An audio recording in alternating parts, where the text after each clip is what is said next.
বলছিলাম আসিয়ার কথা। ফেরাউনের বইয়ের নামটা কি বলেন তো? আসিয়া। আহারে কি নারী তিনি ছিলেন। ঈমান আনলেন, স্বামীর কাছে রিপোর্ট চলে গেল। স্বামী কয়, শুনলাম তুমি নাকি ঈমান আনছো। হ্যাঁ, শুনবেন কেন? আপনি দেখেন, লা ইলাহা ইল্লাল্লাহ। ফেরাউন সঙ্গে সঙ্গে বলে ফেলল, আসিয়া শোনো, আমার বড় বিপদ হয়ে যাবে, আমার রাষ্ট্র তছনছ হয়ে যাবে। তুমি হলো মিসেস ফেরাউন, ফার্স্ট লেডি অফ ইজিপ্ট। ইজিপ্টের তুমি হলে ফার্স্ট লেডি, আমার পরে তোমার দাম সেকেন্ড নাগরিক তুমি এই দেশের। তুমি যদি আমার পথ ছেড়ে যদি অন্য কোনো পথে যাও, বড় বিপদে পড়ে যাব আমি। আমি জানি মুসা সত্য, মুসা রব সত্য, আখিরাত সত্য, কিন্তু আসিয়া করব কি? তুমিও যা ভাবতেছো আমিও তাই ভাবতেছি। ঠিক আছে, মুসা সত্য, তার রব সত্য, কিন্তু আমার চেয়ার যে চলে যাবে, চেয়ার রক্ষা না করলে উপায় নাই, ঈমান ছাড়ো। এরকম লোক এখনো আছে না নাই? 10 টাকার কাছে ঈমান বিক্রি করে, আছে না? আসিয়া আলাইহিস সালাতু ওয়াস সালাম বলে ফেললেন, আমার স্বামী, আপনি আমাকে দিয়ে কি করতে চান জানি না, তবে আমি আপনাকে মহব্বত করি। সেই সময়ের শরীয়তে এটা জায়েজ ছিল, এমন বিয়েটা জায়েজ ছিল। নূহ আলাইহিস সালাতু ওয়াস সালামের বউটা ছিল কাফেরা, লূত আলাইহিস সালাতু ওয়াস সালামের স্ত্রী ছিল কাফেরা। সেই সময়ের শরীয়ত এটাকে অ্যালাউ করেছে, কিন্তু এখনকার শরীয়ত মুশরিকা কোনো নারীকে বিয়ে করলে বিয়ে হবে না, জায়েজই হবে না। সেই সময় এটা জায়েজ ছিল। আসিয়া আলাইহিস সালাতু ওয়াস সালাম শেষ পর্যন্ত বলে ফেললেন, স্বামী আমার, আপনি আমাকে কি বলতে চান জানি না, তবে আমার মুখ থেকে চূড়ান্ত কথা শুনে নেন। আমার প্রতি অত্যাচারের মাত্রা যত তীব্র থেকে তীব্রতর হবে, আমার ঈমান তত মজবুত থেকে মজবুত হয়ে যাবে।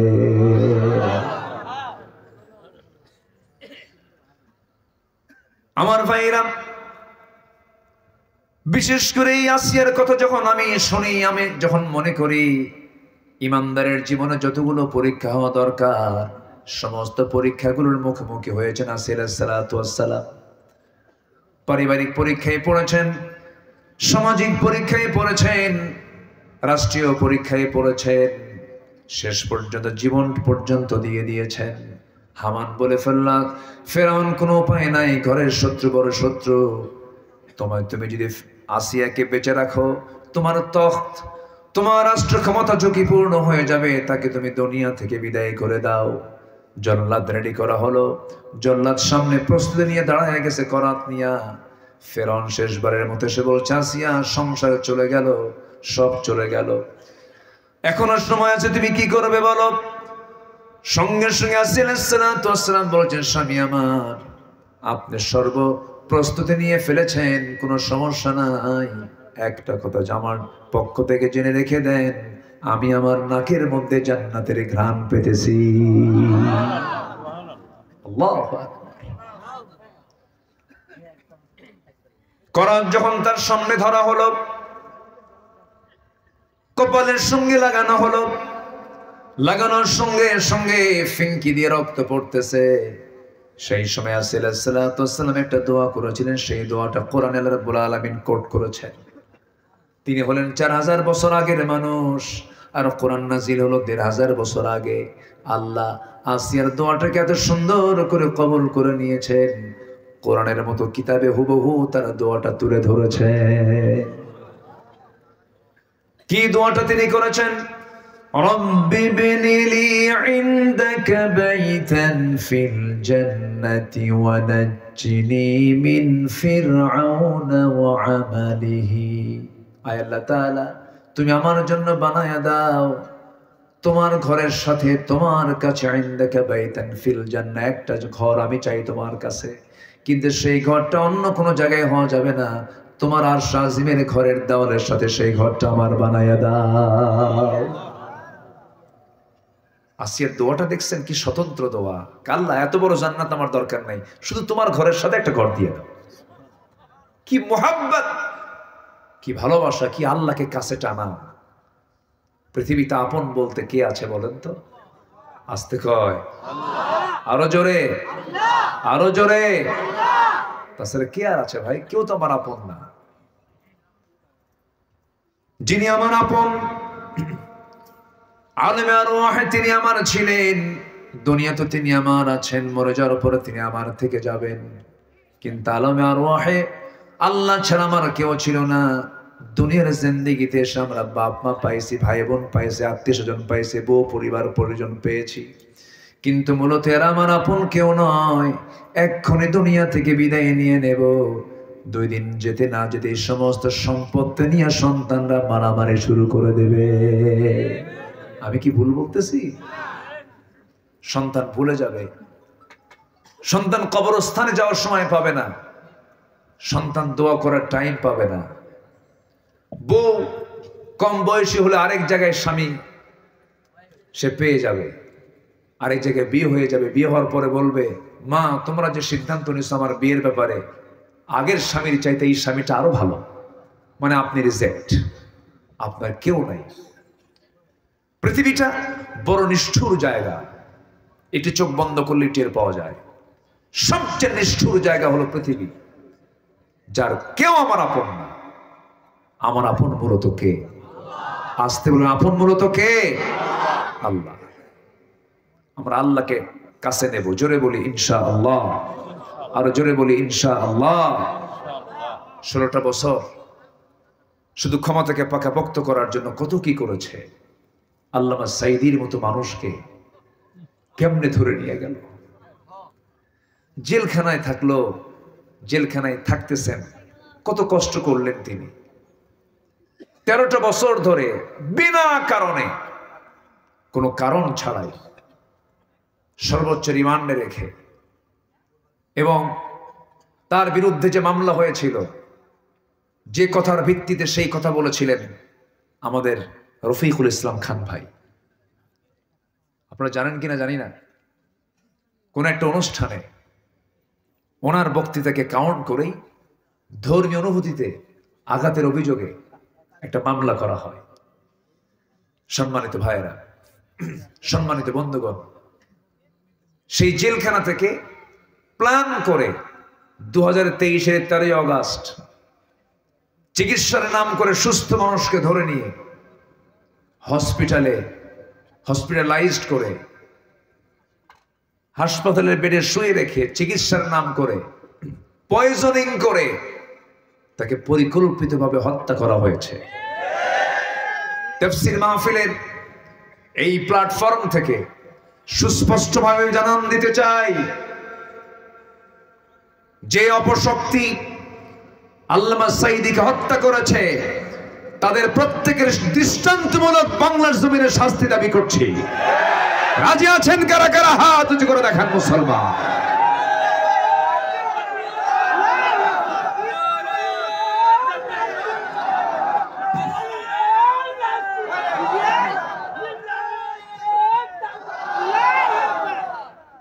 আল্লাহ কবুল করুন, জোরে বলি আমিন, আরো জোরে আমিন। সম্মানিত ভাইয়েরা, কষ্ট পাচ্ছেন নাকি? কোনো অসুবিধা নাই তো? বলি আলহামদুলিল্লাহ, জোরে বলি আলহামদুলিল্লাহ। তবে উনি মৃত্যুবরণ করার আগ দিয়ে কেঁদেছেন না হেসেছেন? বলেন। হেসে হেসে দুনিয়া থেকে বিদায় নিয়েছেন। উনি হেসেছেন, আমরা কেঁদেছি। উনি মুক্ত হয়েছেন, আমরা কি জবাব দেব? মাঝে মাঝে আল্লাহর সামনে আসামির মতো মনে হয়। উনি তো সফল হয়েছেন, তবে আল্লাহর কাছে সেদিন জবাব দিতে পারবো যদি আমরা ইকামতে দ্বীনের কাজ করি। ওনার সারা জীবনের লালিত স্বপ্ন ছিল এই জমিনে আল্লাহর দ্বীন কায়েম হোক, এই জমিনে দ্বীন কায়েম হোক। সবাইকে চান? আল্লাহ কবুল করুন, জোরে বলি আমিন। কিন্তু আল্লাহর বান্দা হতে হবে লানত প্রাপ্ত না রহমত প্রাপ্ত? বলেন, লানত না রহমত? রহমত প্রাপ্ত বান্দা আমরা হব। তাহলে 1 নম্বর আমরা শিখে নিলাম, জমিনে যারা বিপর্যয় সৃষ্টি করবে আল্লাহ তাদের উপরে লানত দেবেন, যেমন করে সালমান এফ রহমানের উপরে পড়ছে। ঠিক কি না? বাঁচার জন্য দাড়ি কাটছিল, কিসের জন্য? তাহলে দাড়ি রাখছে কি সুন্নতের জন্য না বাঁচার জন্য?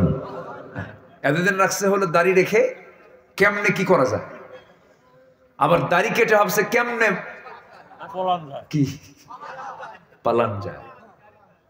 তাহলে দাড়িকে সুন্নত মনে করে রাখছে? চিন্তা করেন, হাজার হাজার কোটি টাকার মালিক পারল না, ধরে ফেললো শেষ পর্যন্ত। ধরে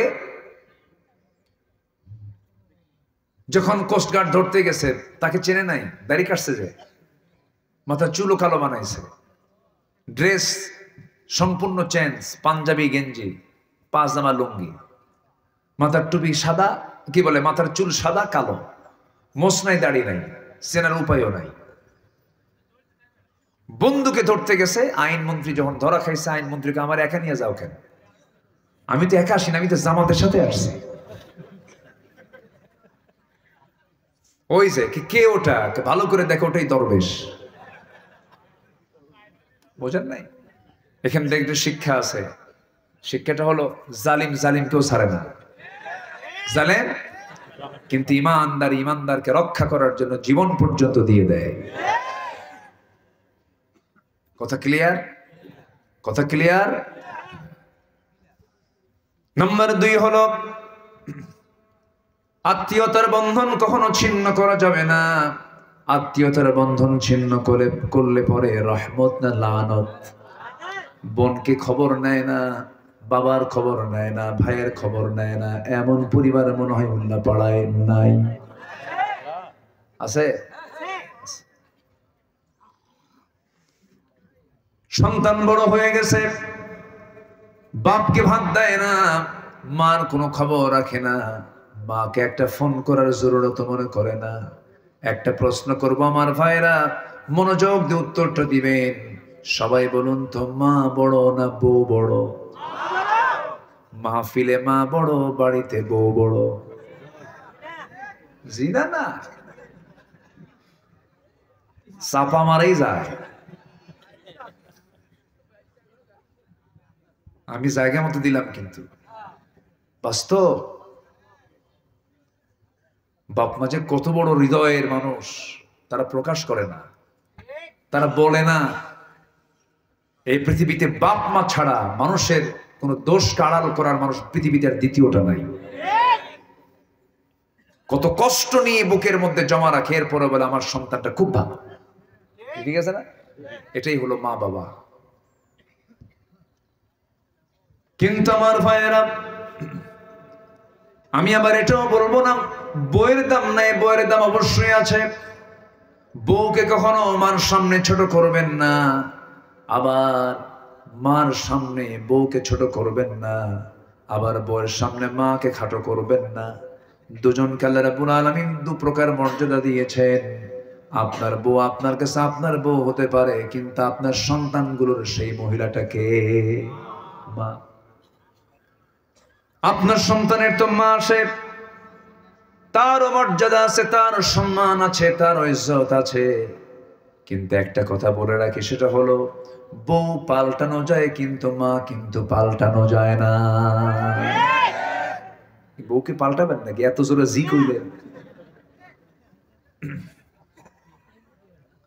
রাগ করতেছেন মনে হয়, একটু মজা করে কথা বলতেছে, রাগ করতেছেন না তো? আমার ভাইয়েরা, মার কাছে মা, সন্তানের কাছে সন্তান, বউয়ের কাছে বউ, সবার মর্যাদা সবার কাছে আছে, কিন্তু মাটা হলো এক্সট্রা, বাবা হলেন এক্সট্রা, স্বতন্ত্র। আল্লাহ রাব্বুল আলামিন তাদেরকে স্পেশালিটি একটা দিয়েছেন। এই পৃথিবীতে আল্লাহর পরে হলো মা বাবার স্থান। মা বাপকে যে খুশি করতে পারবে, আর শাজিম সব খুশি হয়ে যাবে। মা বাপ দারুণ সম্পদ। যাদের বাড়িতে বাপ মা আছে, ভরা রহমত তাদের মধ্যে আছে। যার বাড়িতে মা বাপ নাই, তাদের কাছে কোনো রহমত নাই। বড় বরকতের জায়গা এটা। যে কোনো কাজ করার আগে আপনি বাপ মার কাছ থেকে দোয়া নেবেন, আল্লাহ রাব্বুল আলামিন সেই কাজের মধ্যে 100% বারাকা দান করবেন। জোরে বলি সুবহানাল্লাহ। 3টা দোয়া মিস হয় না। কয়টা দোয়া বলেন? 3 ব্যক্তির দোয়া মিস হয় না। নাম্বার 1 হলো দাওয়াতুল মাজলুম, যারা মাজলুম তাদের দোয়া মিস হয় না। আরেকটা হচ্ছে দাওয়াতুল মুসাফির, মুসাফিরের দোয়া কখনো মিস হয় না। আরেকটা হচ্ছে দাওয়াতুল ওয়ালিদ, পিতা মাতার দোয়া কখনো মিস হয় না। পিতা মাতা যে দোয়াটা সন্তানের জন্য করেন, বন্দুকের গুলি মিস হয় কিন্তু বাপ মার দোয়া মিস হয় না। জোরে বলি সুবহানাল্লাহ। কিন্তু সেই বাপ মাকে অনেক সন্তানই আছে খোঁজই নেয় না, খবর নেয় না। মা কোথায় গেল? এই যে নাটোরে মাহফিল ছিল, নাটোরে গুরুদাসপুরে একটা মাহফিল ছিল গত বছরের কথা, এই কথাটা আমার প্রায় মনে হয়। চিঠি আসলো একটা, আমার মঞ্চে একটা চিঠি আসলো। সেই চিঠিটা দেখলাম কাপা কাপা হাতে লেখা। লিখেছেন, হুজুর আমি 72 বয়সে একজন বৃদ্ধ মহিলা, 72 বয়সে একজন বৃদ্ধা নারী। আমি আপনাকে চিঠি লিখলাম। আল্লাহ তাআলা আমাকে তিনটা ছেলে সন্তান দিয়েছেন। তিনজনই তারা বিয়ে করে নিয়েছে, কিন্তু এই তিনজন বিয়ে করলে হবে কি? সন্তানগুলো হয়ে গেছে, সব হয়ে গেছে। তিনজনের তিনটা ঘর, আমার ঘরটা মাঝখানে, চতুর্দিকে সন্তানদের ঘর। প্রত্যেকটা সন্তানের ঘর থেকে খাবারের ঘ্রাণ আসে, কিন্তু এই 72 বছর বয়স আমাকে নিজেই রান্না করে খেতে হয়। আছে উল্লাপাড়ায় আছে দুঃখ, পোড়া কপাল, পোড়া কপাল। এগুলো দুনিয়াও শেষ, আখিরাতেও শেষ। আমার বন্ধুগণ, কিন্তু ওই ছোট তিনটা সন্তান, ওই সন্তান তিনটা যখন ছোট ছিল, ওই তিন সন্তানের খাবার রান্না হয়েছে কয় হাঁড়িতে? বলেন কয় হাঁড়িতে? এক হাঁড়িতে। মা তিলে তিলে তাদেরকে মানুষ করেছেন, আদর দিয়েছেন, স্নেহ দিয়েছেন, ওদের পেশাব পায়খানাগুলো পরিষ্কার করে দিয়েছেন। রাত 3টার দিকে চিৎকার মেরে ক্ষুধার জন্য ছটফট করেছি, মার কাছে ঘুম। মা বিরক্ত হন নাই, মা দুধটা খুলে দিয়ে বলেছেন, বাজান খা। খাইতে খাইতে মাকে ঘুম পাড়তে দেই নাই, পেশাব করে দিয়েছি। এইদিকে খাইতে গেল সময় পেশাব করে দিয়েছি, বিছনা মেখে গেছে, পায়খানা করে দিয়েছি। হঠাৎ করে জ্বর চলে আসছে, প্রচন্ড জ্বর। মা জলপট্টি করতে করতে গোটা দিন রাত চলে যায়, মার চোখটা কখনো ঘুম পায় না। এত তিলে তিলে কষ্ট করে করে যেই মা যেই বাপ সন্তানকে ধীরে ধীরে বড় করলেন, আরে বাড়িতে বাজার নাই, রান্না করার কোনো কিছু নাই, বাপ কত কষ্ট করে। ভ্যান চালায়, প্রখর চৈত্র মাসে রোদের ভিতরে চড়ায় জমিতে খেটে খেটে সাদা মানুষ কালো হয়ে যায়। তার টার্গেট হলো সন্তানগুলো যেন ভালো করে খেতে পারে, চলতে পারে। এত তিলে তিলে গড়ে তোলা সন্তানকে যখন বড় করে, যখন বাপ মা যখন এই চরিত্র দেখে, আল্লাহর কসম করে বলি, ওই বাপ মা যদি তোমাকে লানত দিয়ে দেয়, আল্লাহর কসম তোমার জন্য জান্নাত হারাম হয়ে যাবে।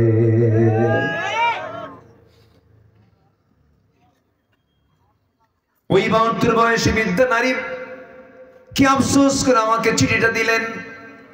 আমি ওই চিঠি পড়ার পরে কয়েকটা দিন বারবার আমার ওই কথা মনে পড়েছে। আরে কত কষ্ট না মহিলার হচ্ছিল, যে রান্নাই করে সেই রান্নার ঘ্রাণ মার কানে, মার নাকে এসে লাগে। মা নিজে নিজে রান্না বান্না করে, অথচ যেই মা 3 সন্তানকে এক হাঁড়িতে খাওয়ালেন, কিন্তু একটা মার জন্য 3 বাড়ির 3 হাঁড়িতেও খাবার জোটে না।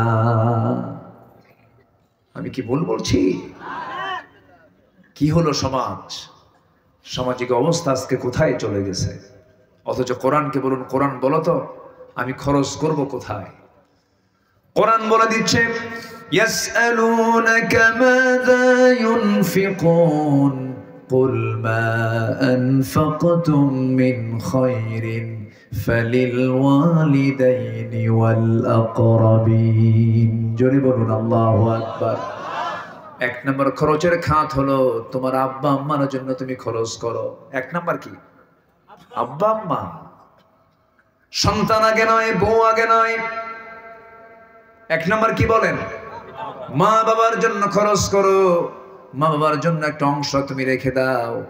বেতন পেয়েছো, বেতন পাওয়ার সঙ্গে সঙ্গে বাপকে বলবা, বাবা বেতনটা তুলছি, আমি দূরে আছি, আমি চাকরি করি, সন্তানগুলো নিয়ে থাকি, বাবা বেতন যখন পেয়েছি প্রথম খরচটা আল্লাহ তোমার জন্য করতে বলেছেন, এই যে তোমার খরচটা আমি পাঠায়া দিলাম। আল্লাহু আকবার বলে। আল্লাহ তোমার রুজিতে আল্লাহ পাক বরকত দিয়ে বাড়ায় দিবে। বাপ মার জন্য যেটা দেব এটা জান্নাতের কারণ হবে। আল্লাহু আকবার বলে। আমার কথায় কেউ মন খারাপ করছেন কিনা জানি না, এই কথাগুলো বলার খুব প্রয়োজন, জানেন এই জাতিকে জানানো দরকার। আমার এই কথায় যেন ওই সমস্ত অবাধ্য সন্তানগুলো যেন বাপমার অনুগত হয়ে যায়। আল্লাহ কবুল করুন, জোরে বলে আমি। চাপা কান্না, অনেক মার চাপা কান্না, অনেক বাবার হতাশ চেহারা। হুজুর সন্তানকে এত বড় জ্ঞানী বানালাম, সন্তান আমারে থুইয়া যে এরকম করে প্রতারণা করবে, আমি যদি জানতাম ওরে মূর্খ করে থুয়ে দিতাম তাও সে আমার খেদমত করত। এমন শিক্ষিত বদমাইশ আছে না নাই? আছে না নাই? শিক্ষার অভাব আজকে নাই, কিন্তু সুশিক্ষার চরম অভাব। শিক্ষা তো চলছে, শিক্ষা আছে না? আছে, কিন্তু সুশিক্ষার অভাব। আমার বন্ধুগণ, বাপমা বড় দৌলত। যার ঘরে বাপমা আছে তার ঘরে রহমত আছে। যদি কোনো কিছু দোয়া কবুল করা নিতে চান, আব্বা আম্মার কাছে গিয়ে বলবেন। যদি কোনো ভুল করে থাকেন, মা দুটো পা ধরে মাফ চেয়ে নিবেন। যদি কোনো ভুল হয়ে থাকে, বাবার পাটা ধরবেন। এখানে ছোট হয় নাকি কেউ বলেন তো? আসতে কয় ছোট হয় কেউ? ছোট হয় না। আপনার সন্তানের সামনে আপনি আচরণগুলো করবেন। আপনার সন্তানগুলো যখন দেখবে আমার বাবা তার বাবার পা ধরে মাফ চায়, তার মার পা ধরে মাফ চায়, ওই সন্তানগুলো আপনাকে ফলো করে সারা জীবন আপনার আনুগত্য স্বীকার করবে। জানেন, অনেক বুড়া বাপ সন্তানের ভয়ে টেনশনে থাকে, বুক কাঁপে, আমার সন্তান যেন কোন বেয়াদবি করে। বুড়া বাপ কান্দে। সন্তান বাড়িতে আসা মাত্রই সন্তানের আসার মোটিভ দেখে বাপ থরথর করে কাঁপে, মা থরথর করে কাঁপে। আছে না? আছে কিনা বলে? কেন? বুড়া বাপ বয়স হয়ে গেছে। ছোটবেলায় আমরা যখন কোন সদাই দেখেছি, সদাই বলে না এলাকায়, কোন সদাই দেখলে, আইসক্রিম দেখলে, কোনো কিছু দেখলে আমরা বলতাম, জাম্বু আমি এটা খাবো। এই যে জিদ ধরছি, জিদ ধরে ধরে শেষ পর্যন্ত কাবু কইরা নিছি, বাপ দিয়ে ছাড়ছে। ওই আচরণটাই ঠিক যখন বাপ বুড়া হয়ে যায় ওই রকমই করে। আল্লাহ এই জন্য বলছেন, ইনদাকাল কিবার আহাদুহুমা ওয়া কিলাহুমা ফালা তাকুল লাহুমা উফ। আল্লাহ জানেন যে বান্দা এরকম ধরনের আচরণ করতে পারে। আল্লাহ বলছেন, খবরদার, তোর বাপ তোর মা যখন বুড়া অবস্থায় যখন তোর কাছে কোনো কিছু আবদার করবে, বিরক্ত করবে, তোকে জ্বালাবে, তোকে বারবার একটা কথা বারবার বলবে, শিশুর মতো করবে, খবরদার শব্দ করবি না। আল্লাহু আকবার বলে। ওয়ালা তানহারহুমা, ধমকাবি না। আল্লাহ জানেন যে এগুলো চিত্র আসতে পারে। ওয়াকুল লাহুমা কাওলান কারীমা, তাদের সঙ্গে কথা বলবা সম্মান। কারীম মানে সম্মান, কাওলান কারীমা সম্মানজনক কথা। মন্ত্রীর সামনে যেমন অধীনস্থ সচিব যেমন কথা বলে, স্যারের সামনে ছাত্র যেমন করে সম্মান দিয়ে কথা বলে, সম্মানজনক কথা পৃথিবীতে সবচেয়ে এক নম্বর পাবে হলো মার বাবা। আল্লাহু আকবার বলেন। চিন্তা নিয়ে বাপ মার সঙ্গে কথা বলতে হয়। কি নিয়ে? চিন্তা নিয়ে, যেন আমার কোনো কথার মধ্যে যেন চুল পরিমাণ কোনো আঘাত আমার মা বাপ না পান। আপনি এমন আচরণ করবেন, আপনার সন্তান আপনাকে এমন আচরণ উপহার দেবে। বলি আলহামদুলিল্লাহ। এই কথাগুলো জাতিকে দেওয়া দরকার। জানেন, ধানমন্ডি, বারিধারা, ডিওএইচএস, এই সমস্ত হাই সোসাইটি এলিয়েট শ্রেণী আমরা মনে করি তারা সুখী। না, সুখী না তারা। আমি ডিএটি প্রজেক্টে জুমার খুতবা দেই। অনেক বুড়ো মুরব্বী আছে, বয়স্ক, অবসরপ্রাপ্ত ফার্স্ট ক্লাস গেজেট কর্মকর্তা, এসে বলে, হুজুর সন্তানগুলোকে শিক্ষিত করলাম কিন্তু মানুষ বানাতে পারিনি। গাজীপুরে কিছু বৃদ্ধাশ্রম তৈরি হয়েছে, সেই জায়গায় আমি একদিন ঢুকলাম, ঢুকে দেখি শিক্ষিত কিছু বুড়ো মানুষ, বুড়ি মানুষ এখানে বসা। বললাম ছেলেগুলো কি করে? কে বাবা, ছেলেগুলো ডাক্তার, ইঞ্জিনিয়ার, জজ, সচিব, এগুলো সব কিছু এটসেট্রা বলে ফেললো। বললাম আপনাকে এই যে থুয়ে গেছে কেন? বাবা খুব ব্যস্ত, ওরা আমাদের খেদমত করার সময় পায় না, মাসে মাসে টাকা দেয় আর এখানে থুয়ে গেছে, এরাই খেদমত করে। বুড়ো বয়সে বাপ মার টাকা দরকার না খেদমত দরকার? বলেন বলেন কি দরকার? খেদমত করা কি? আসতে কয়, খেদমত করা কি?